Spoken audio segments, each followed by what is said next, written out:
In the 70s, we called it a camping trip. Today, it'd be called a lawsuit waiting to happen. I've been reminiscing a lot lately about growing up in the 70s. It was a fun time. Were those the best days of my life?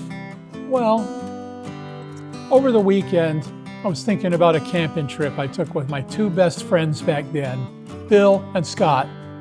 My dad had this old beat-up CJ5, and I had a fresh driver's license. So he let me borrow the Jeep for the camping trip. Nice, huh? You think so? Let me tell you about the Jeep. He got this thing in the late 70s. I don't know what year the Jeep was, but it was old. It was rusty and didn't have any front fenders. My dad said it looked like a dog with no ears. Oh, he bought fenders for it, but they were the wrong color.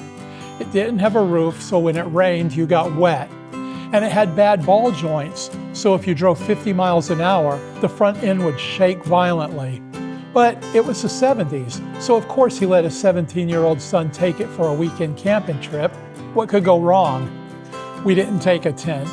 We just figured we'd lay in the back of the Jeep with our sleeping bags. There was no back seat. We loaded up our provisions in cardboard boxes and tossed them in the back of the Jeep, along with Bill. Did I mention it was the 70s? Safety wasn't really a thing back then. He just settled in on top of the sleeping bags, and off we went, up to Hopkins Prairie in the Ocala National Forest. Once we got there, we found a spot under an oak tree and parked the Jeep. At one point, we saw a rat snake climbing up a tree near our campsite. That was kind of neat. After our dinner around the campfire, we moved our provision boxes onto the front seats and spread out our sleeping bags in the back of the Jeep. The problem was that there were 3 of us and only enough room for 2 of us in the back of the Jeep. Bill decided he'd lay his sleeping bag across the hood of the Jeep and sleep there. Bill always could fall asleep anywhere. He was sound asleep on the hood of the Jeep in no time. Scott and I were night owls and laid in the back of the Jeep, looking up at that big old oak tree. Scott was thinking about the rat snake he saw earlier and started getting nervous that a snake could drop out of the tree in the middle of the night right on top of us.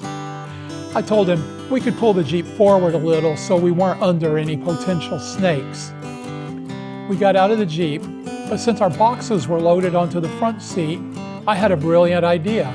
This was my dad's beat-up old CJ5, and it didn't have a clutch interlock switch, meaning I could put the Jeep in first gear and turn the key, and use the starter to bump it forward a few feet. I didn't count on the Jeep starting and chugging through the woods with Bill now wide awake on the hood.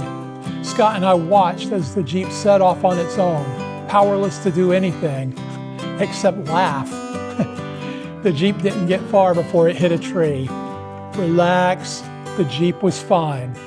Oh yeah, Bill was okay too.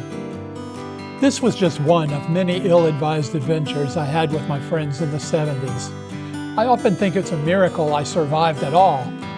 Would I like to go back to those halcyon days of youth? Sure, sometimes.